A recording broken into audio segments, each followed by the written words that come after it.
55, 55 और 95 हर उम्र के लिए यकसा मुफीद। मफाद आम्मा का आलम बरदार। जरूर सब्सक्राइब करें, लाइक करें, शेयर करें और बेल आइकन प्रेस करना न भूलें। Rabbani the scholar YouTube channel.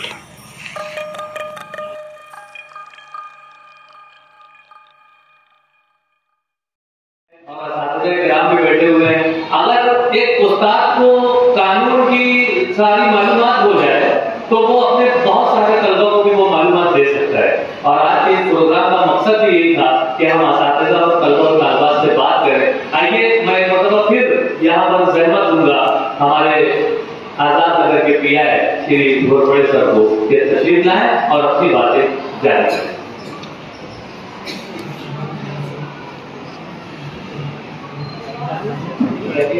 Sir पता है कि हर किसी को ये मालूम होना चाहिए कि क्या कानून है अपने देश का, अपने क्या हक है, कौन कौन से हक। इम्पोर्टेंट सबसे ज्यादा है कि ह्यूमन राइट्स, मेरे मानवीय अधिकार क्या है, ह्यूमन राइट्स क्या है। जैसे मुझे है वैसे सामने वाले को भी ह्यूमन राइट्स है। तो हर किसी का रिस्पेक्ट करके हमें बर्ताव करना है। ह्यूमन राइट्स है हमारे एक भारत की राज्य घटना कॉन्स्टिट्यूशन ऑफ इंडिया, इसने हमें क्या दिया है, फंडामेंटल राइट्स दिए। तो अपने फंडामेंटल राइट्स क्या है ये हर किसी को मालूम होना जरूरी है। आपने स्कूल में भी पढ़ा होगा। तो जो भारत का कॉन्स्टिट्यूशन है इसके दायरे के बाहर कानून नहीं बन सकते। बराबर, जो कानून बने अभी आईपीसी, सीआरपीसी, एविडेंस एक्ट अंग्रेजों के जमाने में थे, उसके बीएनएस में कन्वर्ट हो गए। जो जो प्रावधान की जरूरत थी वो उसमें एडजस्ट करके नए कानून बने हैं। जरूरत के अनुसार, समय के अनुसार उसमें बदलाव लाया गया है। अभी दूसरे कानून है, माइनर एक्ट है बहुत सारे। महाराष्ट्र पुलिस एक्ट है, आपने सुना होगा। आईटी एक्ट है, इंफॉर्मेशन टेक्नोलॉजी एक्ट 2000 में बना। 2000 में इंफॉर्मेशन टेक्नोलॉजी एक्ट बना। उसमें पुराने जमाने में मोबाइल फोन का इस्तेमाल नहीं होता था, लैपटॉप का नहीं होता था, इलेक्ट्रॉनिक मीन्स का इस्तेमाल अपने डे टू डे लाइफ में नहीं होता था। हम एक दूसरे से पैसे का लेन देन करेंसी लेकर करते थे। अभी डिजिटल करेंसी आ गया और आगे चल के वर्चुअल करेंसी, आपने देखा होगा बिटकॉइन वगैरह, इसका इस्तेमाल भी होने लगा है। तो आगे चल के ऐसा होने वाला है कि XYZ व्यक्ति ABC का समझो उसका कुछ किडनैपिंग करना है तो समझो CDE नाम के व्यक्ति को वो फिरौती के तौर पर बिटकॉइन ऑफर करेगा। तो उसका किडनैपिंग करेगा और इन्वेस्टिगेशन में पुलिस को वो चैलेंजेस का सामना करना पड़ेगा आगे चल के। तो आईटी एक्ट में उस तरीके से बहुत सारे प्रावधान है। आपने देखा होगा फेसबुक पे आइडेंटिटी थेफ्ट होता है। मैं योगेश घोरपड़े मेरा नाम का इस्तेमाल करके कोई XYZ व्यक्ति ऐसा पेश करेगा कि वो योगेश घोरपड़े फेसबुक पे कोई अकाउंट खोलेगा, मेरे दोस्तों को फ्रेंड रिक्वेस्ट भेजेगा और मेरे दोस्त उसके दोस्त बन जाएंगे। और फिर ऐसा कुछ सिचुएशन क्रिएट करेगा कि मेरा एक्सीडेंट हो गया है या बीमार है कोई, और पैसे का डिमांड करेगा। कुछ लोग वेरीफाई नहीं करेंगे, वो उसके अकाउंट में पैसा डाल देंगे। ऐसा बीच में बहुत ट्रेंड चला था, ये टाइप के ऑफेंसेस हो रहे। तो उसको अपन बोलेंगे आइडेंटिटी थेफ्ट। तो 66C आईटी एक्ट कवर करता है। इंपर्सनेशन है, मैं जो नहीं हूँ वो पेश करके सामने वाले से इंपर्सनेशन करना। अपन मैं ऐसे केसेस आपने भी सुने होंगे कि पुलिस वो ऐसा बताकर क्या करते हैं, कोई महिला जा रही है, सुनसान जगह है, मंदिर है, मस्जिद में जा रहे हैं, तो उसको आगे दंगा हो रहा है, आप इतने जेवरात पहन के कहाँ जा रहे हो, तो उसको पेश करेंगे कि हम पुलिस है और बोल बच्चन लेके उसके जेवरात निकालने के उसको मजबूर करेंगे, रुमाल में रखेंगे और उसको हाथ चलाने से वो रुमाल अपना बदली करके उसको दूसरा रुमाल दे देंगे। जब वो घर जाएंगे तो देखेगी कि इसमें कुछ पत्थर है या दूसरा कुछ इमिटेशन ज्वेलरी है। तो वो टाइप में अपन पहले आईपीसी में 170 420 के सेक्शन लगा देते। तो वो इंपर्सनेशन को जो नहीं है वो है ऐसा पेश करना, उसके लिए 66D का सेक्शन है। 66E है वायलेशन ऑफ प्राइवेसी, 66F है साइबर टेररिज्म, जो इलेक्ट्रॉनिक मीन्स के थ्रू साइबर टेररिज्म यानी टेररिज्म के एक्ट करना, उसके लिए वो सेक्शन लगता है 66F।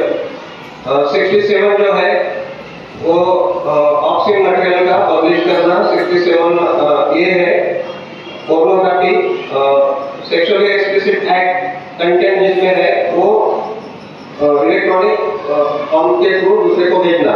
अब 67D चाइल्ड पोर्नोग्राफी का एक एक्सपायर्ड व्यक्ति ने दूसरे व्यक्ति को अगर भेजा तो क्या है, क्राइम है। अपने आजाद नगर में बीच में केस हमने दर्ज किया था, उसमें 67D लगाया था चाइल्ड पोर्नोग्राफी। तो जो कानून बनता है उसको अगर हम बेसिक स्ट्रक्चर के बाहर अगर वो है कॉन्स्टिट्यूशन के, तो उस पे आप रीड कर सकते हैं, जैसे कि 66A ऑनलाइन किसी की बदनामी करना, इसके लिए सेक्शन का प्रावधान था 66A में। तो बाला साहेब ठाकरे जो शिवसेना के प्रमुख थे, उनका अभियान के बाद कुछ लड़कियां थी पालघर की, उन्होंने कुछ कमेंट किए थे फेसबुक पे या सोशल मीडिया पे, और वो सिलसिले में उनको अरेस्ट किया गया, केस दर्ज किया गया। तो वो लड़कियों ने कोर्ट में रिट दायर की कि हमें जो भारतीय राज्य घटना ने या कॉन्स्टिट्यूशन ने राइट दिया है आर्टिकल 19A में freedom of speech, freedom of expression, उसका हमारे फंडामेंटल राइट पे अतिक्रमण कर रहा है क्या 66A आईटी एक्ट का। तो वो रिट में कुछ साल मुकदमा चला, 2015 में उन्होंने वो सेक्शन अनकॉन्स्टिट्यूशनल है ऐसा डिक्लेयर किया। तो अभी आप 66A आईटी एक्ट का जो है उसके वो सेक्शन किसी को लगा नहीं सकते, ठीक है। अभी इंडियन एविडेंस एक्ट भारतीय साक्ष्य अधिनियम बना है। पुराने जमाने में क्या होता था कि अपने विटनेस पे बहुत ज्यादा निर्भर अपनी केस रहती थी, एक्सपर्ट के ओपिनियन भी रहते थे, लेकिन अभी थोड़ा सा इलेक्ट्रॉनिक एविडेंस हर चीज में काम करने वाला है।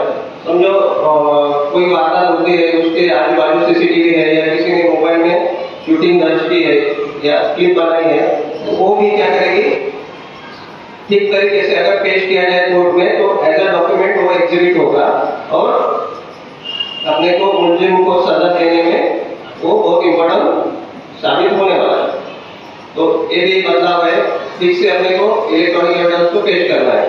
और इलेक्ट्रॉनिक एविडेंस ऐसा है कि वो अगर टेम्पर नहीं किया गया, आप ठीक से प्रोड्यूस कर सके कोर्ट में, तो वो क्या होस्टाइल होने वाला नहीं है। जैसे कि बहुत लोगों ने देखा है कि केस छूटने की अक्सर वजह क्या होती है, जो अपने विटनेस होते हैं केस बनाते हो तो तैयार होते हैं, लेकिन जब तक केस चलती है कुछ साल निकल जाते हैं तो मुकर जाते हैं अपने साक्ष्य या होस्टाइल हो जाते हैं। तो ये आगे चल के होने के चांसेस कम है अगर पुलिस ठीक से इन्वेस्टिगेट करे। तो पुलिस का काम क्या है, देखिए आप पुलिस के पास आते हो, एक कॉग्निजेबल है, नॉन कॉग्निजेबल। कॉग्निजेबल यानी हमें उसका एफआईआर बनाना है, नॉन कॉग्निजेबल उसका एनसी बनती है, नॉन कॉग्निजेबल उसका अलग रजिस्टर है, उसका पुलिस इन्वेस्टिगेट नहीं कर सकती। और जो कॉग्निजेबल ऑफेंस बनता है उसका हमें इन्वेस्टिगेट करना पड़ता है। तो वो जो इन्वेस्टिगेट प्रोसीजर है, हम एफआईआर देते हैं, बाद में केस डायरी में उसका करते हैं, आरोपी को अरेस्ट करते हैं, रिमांड कोर्ट के सामने पेश करते हैं, हम पुलिस कस्टडी डिमांड करते हैं। पुलिस कस्टडी में हम कस्टडियल इंटरोगेशन हमें क्यों जरूरत है उसकी को बताते हैं कि मजिस्ट्रेट हमें पीसीआर देता है, तो पीसीआर में जितना इन्वेस्टिगेट करना है वो टाइम अगर हमें कम पड़ा तो हम और बढ़ा के देते हैं। बाद में हमें जरूरत नहीं होती है, कोर्ट को लगता है कि इनको सफिशिएंट टाइम दिया गया है और जरूरत नहीं तो कोर्ट उसको एमसीआर करती है, मजिस्ट्रेट कस्टडी उसको बोला जाता है, न्यायालय कोठड़ी। तो मजिस्ट्रेट कस्टडी में जब जाता है तो वो वकील जो है बेल एप्लीकेशन कर सकता है। और जो केस में 10 साल तक की सजा है उसका अगर बेल हुआ नहीं आरोपी का मजिस्ट्रेट कस्टडी में, उसका चार्जशीट हमें 60 दिन के अंदर पेश करना होता है। और जिसको 10 साल से ज्यादा सजा है उसका चार्जशीट 90 दिन के अंदर पेश करना होता है। चार्जशीट क्या होता है? हम जो एफआईआर लॉन्च करने के बाद स्पॉट पंचनामा करते हैं, विटनेस के स्टेटमेंट लेते हैं, कुछ इलेक्ट्रॉनिक एविडेंस, डिजिटल एविडेंस हम कलेक्ट करते हैं, और जो इन्वेस्टिगेशन में सामने आता है वो सब एक सबूत के तौर पर हम एफआईआर को लगाकर कोर्ट में पेश करते हैं, उसको हम चार्जशीट बोलते हैं। अब जो पार्ट एग्जीक्यूट होता है उसका जब केस चलती है आगे चलकर, तो जो मैजिस्ट्रेट होते हैं या जज होते हैं वो हर एक उसका रिकॉर्ड पे लेते हैं, उनको क्या साबित हुआ ना साबित हुआ, और उसके अनुसार वो फाइनल जजमेंट अपना देते हैं। इस दौरान जो ये सिलसिला चलता है इसमें बहुत सारा टाइम जाता है, तो लोग थोड़ा बोलते हैं कि जब सीरियस केसेस है तो फास्ट ट्रैक पे चलाया जाए, तो उसका क्या होता है जल्दी से जल्दी उसका रिजल्ट बाहर आएगा। एक केसेस करने के बाद दूसरा एक होता है प्रिवेंटिव एक्शन होता है, जिनके ऊपर केस दर्ज किया है उनके ऊपर प्रिवेंटिव एक्शन करना होता है। वो कैसे करते हैं उसका भी प्रावधान पहले सीआरपीसी में था, अभी भारतीय नागरिक सुरक्षा संहिता BENSS इसमें दिया गया है। वो करते समय भी पर्सनल लिबर्टी जो है आर्टिकल 21 भारतीय राज्य घटना का, उसका ख्याल करना होता है। किसी को भी अरेस्ट करते हैं उसको 24 घंटे के अंदर मैजिस्ट्रेट के सामने पेश करना होता है। 24 घंटे के ज्यादा अगर टाइम निकल गया तो क्या होगा, इलीगल डिटेंशन उसको माना जाएगा, और जो इलीगल डिटेन करता है उसके ऊपर कार्रवाई कोर्ट करेगा। तो एक सीआरपीसी जो है या भारतीय नागरिक सुरक्षा एक प्रोसीजर है। आईपीसी जो होता है या भारतीय नया कानून क्या बना है, BNS भारतीय न्याय संहिता, आईपीसी का भारतीय न्याय संहिता बना है। उसमें ज्यादातर प्रावधान क्या है, एक ब्रिटिश कैलेंडर था उसको ग्रेगोरियन कैलेंडर शब्द दिया गया है, पत्नी जो शब्द था उसको स्पाउस बनाया गया है, जोड़ीदार हमारे स्पाउस क्या मतलब जो कुछ अभी सर ने बोला, एडवोकेट सर ने बोला था कि MCOCA Maharashtra control of organised crime act, ये जो संगठित गुनहगारी के खिलाफ कानून था उसका छोटे तौर पर उसको छोटे क्राइम में अगर इसका इस्तेमाल ऐसे गैंग करते हैं तो 111 में वो प्रावधान है कि संगठित गुनहगारी के संदर्भ में तो कायदा चला है। एनपीआईडी कायदा है, Maharashtra protection of investors deposit act जो है, एनपीआईडी का कानून जो है वो माइनर एक्ट है, कि उसके कुछ प्रावधान नए बीएनएस में दिए गए। ऐसा मैं मुंबई में काम किया था तो बहुत सारे स्नैचिंग के केसेस तब होते थे, तो हम जो चोरी का सेक्शन था अबाउट 34 334 हे सेक्शन खाली नोंद करायचो, आणि काही ठिकाणी त्याचं रॉबरीचं सेक्शन लावायचं। तो चेन स्नैचिंग की दोनों के बीच में था, तो कौन सा लगाया गया, अलग अलग जजमेंट कोर्ट पारित करते थे। तो इसमें हम निकाला गया है कि स्नैचिंग करके एक नया सेक्शन बीएनएस में इंक्लूड किया है, 304 है। स्नैचिंग अगर होती है तो उसको चोरी या रॉबरी इसका बीच का वो रास्ता इसमें दिया गया है। इलेक्ट्रॉनिक एविडेंस कैसे पेश किया जाए वो भी साक्ष्य अधिनियम में दिया गया है, और लगभग सभी चीजें हम डिस्कस कर लिए। अभी बाकायदे से आप जब कोई स्टूडेंट लॉ में एडमिशन लेंगे तो उनको डिटेल में पढ़ने का मौका मिलेगा। बेसिक स्ट्रक्चर है कि कॉन्स्टिट्यूशन के आगे कोई कानून जा नहीं सकता है। अगर उसका रीड में आप कोर्ट को ये समझाने में कामयाब हो गए कि ये राइट के बाहर जा रहा है तो कोर्ट को क्या करना पड़ेगा, उस पर एक्शन लेना पड़ेगा। जो 377 था अननेचुरल, सबको पता होगा, आईपीसी का वो सेक्शन अभी इसमें रद्द किया गया है, और कुछ सेक्शन रद्द किए हैं, कुछ सेक्शन बढ़ाए हैं जो वक्त के या जरूरत के हिसाब से उन्होंने वो कम ज्यादा किया है, और सर्वसमावेशक असा एक कायदा बनवण्याचा त्यांनी याद्वारे प्रयत्न केलेला आहे। तर आज जो थोड़ा सा डिस्कशन हुआ उसमें आपको थोड़ा बहुत जानकारी इसकी मिली होगी, समझा होगा, ऐसा मैं समझता हूँ। और आप लोगों ने हमारा जो थोड़ा सा डिस्कशन है शांति ध्यान से सुना, उसके लिए मैं सबका शुक्रिया अदा करता हूँ। धन्यवाद।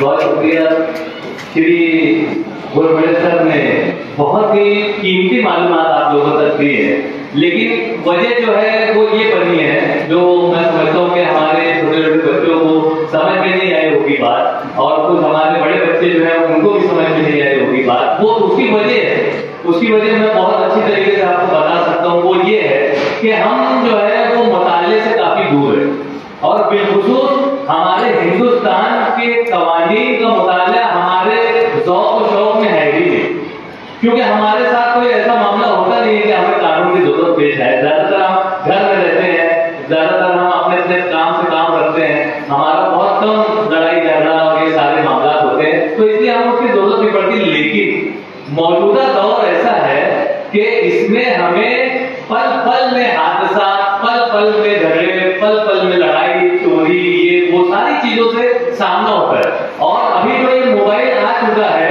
इस मोबाइल में एक अननोन फोन आता है, और उससे वो फोन वाला जो है वो फोन करने वाला हमसे हमारी पर्सनल चीजें पूछता है, जैसे पूछता है कि आपका आधार नंबर क्या है बताओ, और वो ऐसा बताता है कि वो हमारा जानने वाला है, वो हमारा शनासा है, हमारा बैंक वाला है, हमारा पुलिस स्टेशन वाला है, और हम गलती में आकर जो है उसको अपनी मालूमात दे बैठते हैं।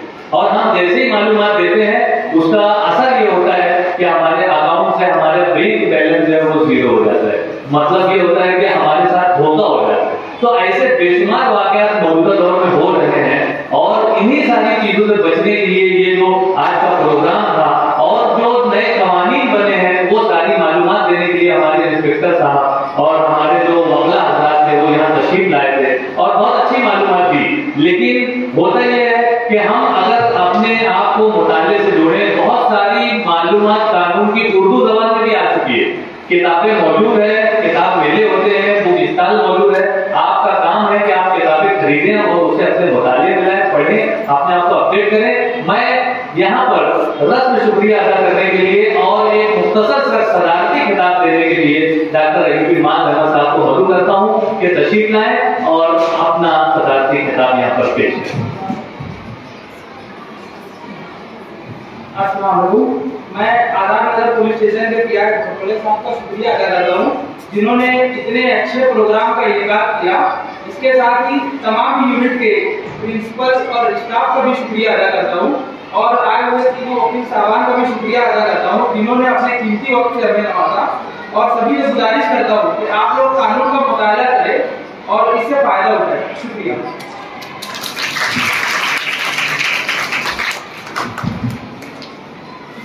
बहुत शुक्रिया। मैं यहाँ पर आए हुए तमाम ये हाज़रीन का और हमारे बिलखुसूस हमारे इंस्पेक्टर साहब और जो वकला हज़रात यहाँ से गए हैं और बिलखुसूस डॉक्टर अयूब ईमान अहमद साहब का शुक्रिया अदा करता हूँ और आज के इस प्रोग्राम के इख्तिताम का ऐलान करता हूँ। रब का शुक्रिया, सबका शुक्रिया।